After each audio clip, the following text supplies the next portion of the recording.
අලගෙඩියකින් අල රොටියක්. අල කන්න කැමති ඔයාට අලවලින් හදාගන්න පුළුවන් රසම රස ආලු පරාටා. මුලින්ම අල ටික තම්බගමු.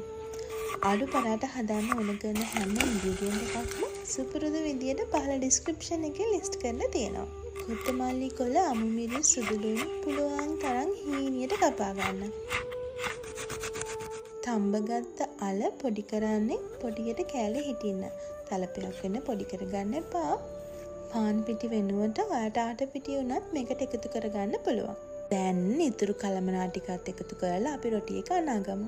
පිටි අනන්න අපි අමතර වතුර පාවිච්චි කරන්නේ නැහැ. අලවල තියෙන වතුර වලින් අපිට මේක අනා ගන්න පුළුවන්. මේ තමයි පදම.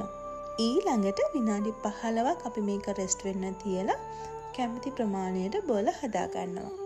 අල බෝල තුනි කරනකොට අනිවාර්යයෙන්ම පාන් පිටි ටිකක් හීන ගමන් තුනි කරගන්න. මොකද නැත්තම් මේක කැඩෙන්න ඇලෙන්න බලනවා. ඝනකම අඩුත් නැති වැඩිත් නැති විදියට රොටි එක තුනි කරගෙන අපි මේක පුච්චගමු. පුච්චනකොට ගී ටිකක් එකතු කරාම මේක තවත් රසයි. පරාට ටික පිච්චෙන අතර මම ගින් හොච්චි අරන් එන්නම්.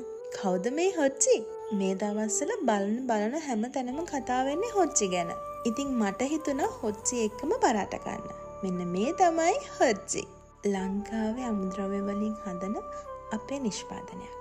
ප්‍රොඩක්ට් එක ගැන ඔයාට බය වෙන්න දෙයක් නැහැ. මොකද මේක හදන්නේ ડોක්ටර් කෙනෙක්. ඔයාට ෆ්ලේවර්ස් දෙකකින් ගන්න පුළුවන් ස්කෝපියන් and ස්නේක් බයිට්. කොච්චි වල රසත් එක්ක මැංගෝ පයිනැපල් ෆ්ලේවර් එක නියමෙට බැලන්ස් වෙලා තියෙනවා. මගේ ෆේවරිට් ස්නේක් බයිට්. අනිවාර්යයෙන්ම ඔයාලා try එකක් දෙන්න. ගිහින් යන්න සුබ දවසක්.